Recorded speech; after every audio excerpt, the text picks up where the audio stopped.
evening. Ayan, nandito na naman tayo. Ayan, gagawa ako ng bagong flavor ng mango graham bar. Gagawin ko ay fruit salad. Ayan.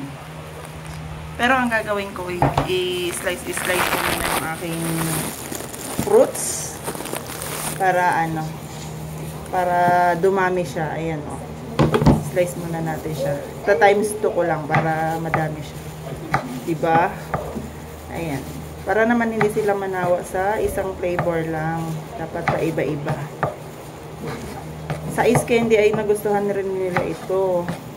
Kaya bukas gagawin ko naman ay ice candy fruit salad. Ngayon, ito muna ang graham bar. Kasi paubos na yung nandito sa rep ko. Kailangan nating gumawa ulit bukas. Ayan. Ganito lang. Liliitan ko lang siya ng kaunti. Para dumami. Diba? Secret. Para dumami. Yan ang sikretong malupit. Nag-slice muna ako daw.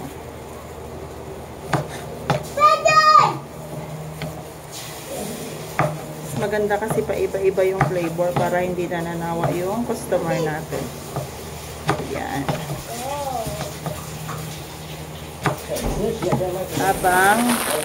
Habang nagagayat ako dito, yung panganay ko, ayun o.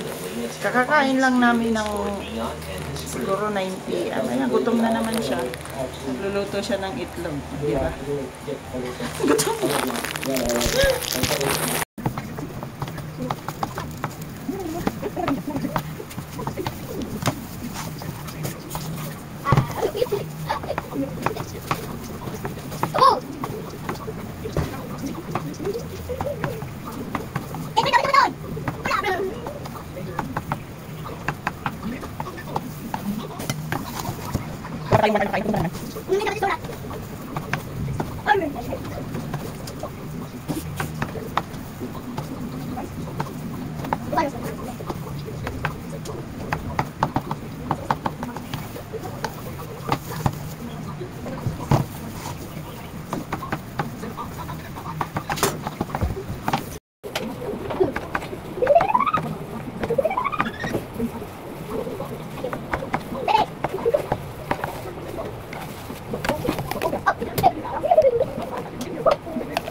Ayan na guys, yung ating ginawa.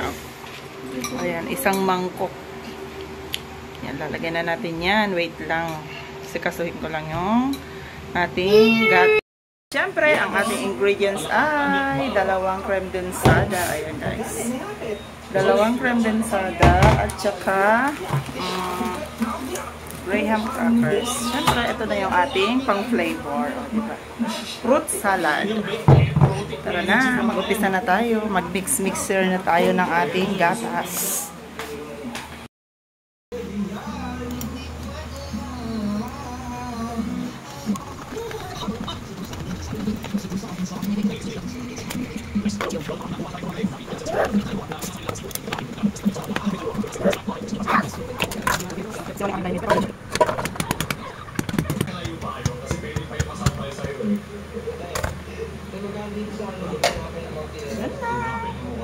Ayan na guys, so ganyan siya, mas maganda yan pag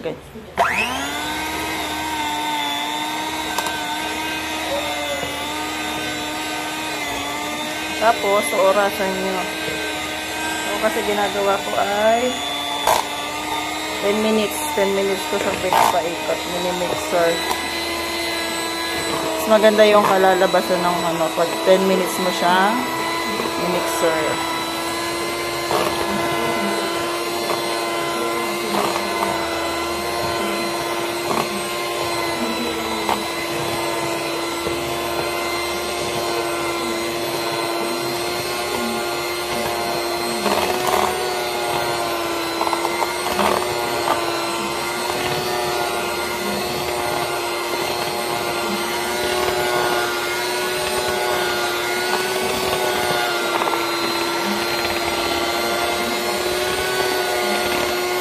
guys. Kita nyo ba? O, diba? Nag-double talaga siya. Nag-triple pa nga ang dami. O. Diba? Diba? 8 minutes ko pa lang yan. Nahahalo. Ay, nang-mix guys. Diba? Nag-double na yung dami.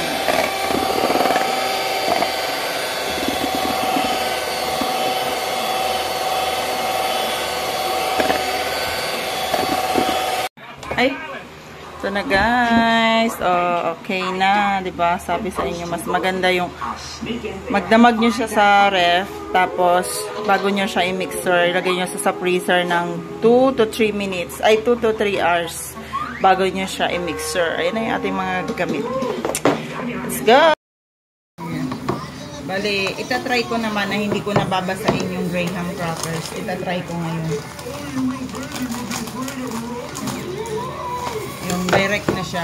Tatry ko naman kung anong kalalabasan.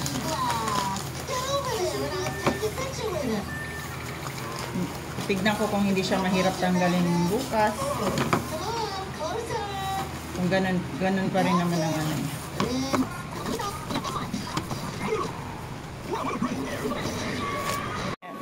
Try naman natin guys na hindi na binabasa yung graham crackers. Tignan natin kung hindi siya mahirap tanggalin bukas.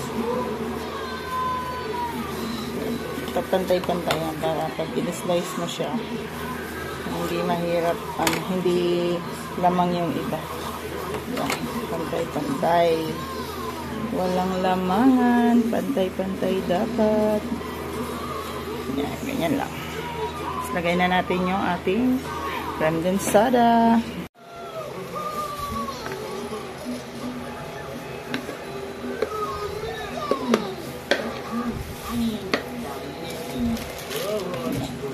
Flat lang natin siya guys.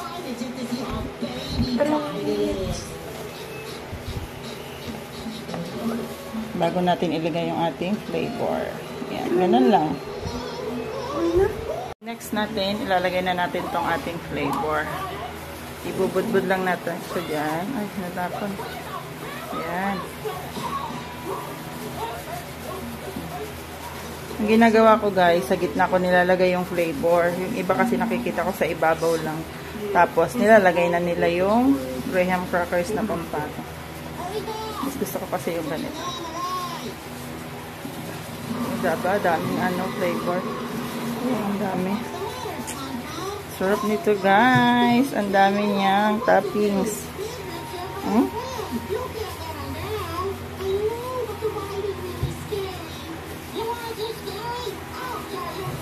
Dami. Uy, sarap nito. May kinang-kinang sa toppings. O, diba? Hindi ka nalugi dito. Kita mo naman yan, oh. Wow! Lagyan natin yung mga kuwang-kuwang. Baka naman yung naman. Yan. Okay na siya. Ilalagay natin yung tira natin.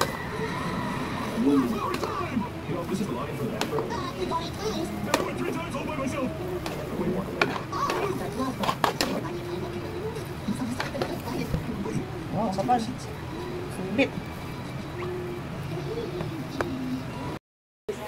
Kanya ba yan, guys? Oh, wait.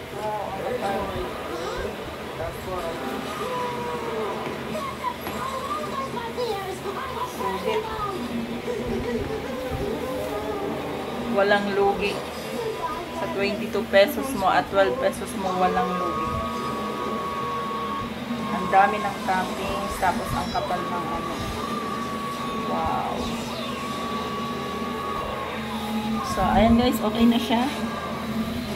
Ang gagawin naman natin ay, lalagyan naman natin ng graham crackers sa ibabaw. Ito na. Ayan guys, bali lalagyan na natin siya. Ganun pa rin ang gagawin. Ilalagay lang natin yung graham crackers. Papantay lang ulit natin. Tapos niyan, ayos na. Ganun lang guys, kadali. Bali, ang nagamit kong graham crackers dito ay 24 pieces. 12 pieces sa ilalim, 12 pieces sa ibabaw. Ayan. Diba? Pantay-pantayin lang natin. Para bukas pag nag-slice tayo, hindi tayo mahirapan.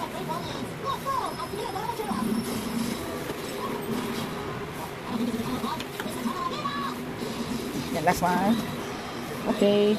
Ayan na guys, diba? Papatigasin na natin yan at bukas ay pwede na natin yung ibenta. Diba? Yan, balita pa na natin at ilalagay na natin sa ref, sa freezer at magdamag natin yung patitigasin. Para bukas, meron ulit tayong paninda, bagong flavor. Tara! Ayan guys, nailagay ko na siya sa ref at bukas ay papatigasin lang natin siya ngayon magdamag. Tapos bukas ay i-slice na natin siya at ibabalot para maibenta. Ayan. Thank you for watching guys. Pwede nyo siyang gayahin para meron din kayong pagkakitaan kahit nandyan lang kayo sa bahay. Diba?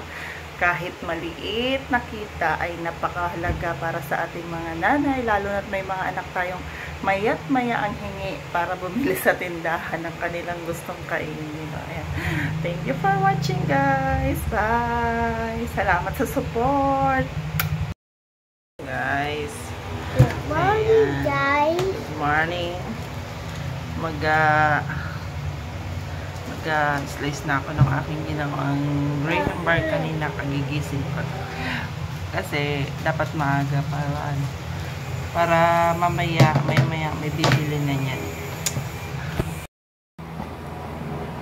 Now I'm gonna flip.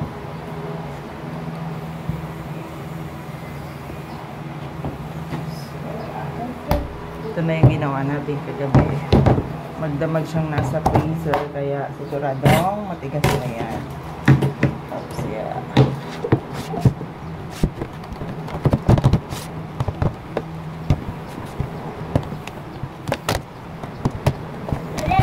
Hindi na nalagyan ng pasta. Yan. Yan guys.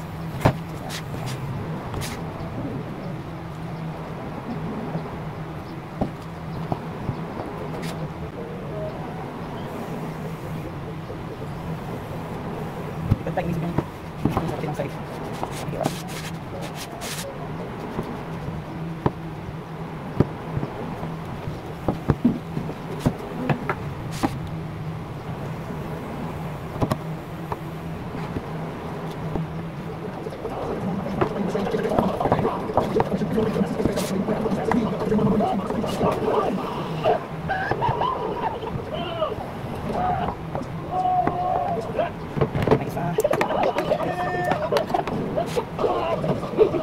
All the Steve action figures that have suddenly appeared online.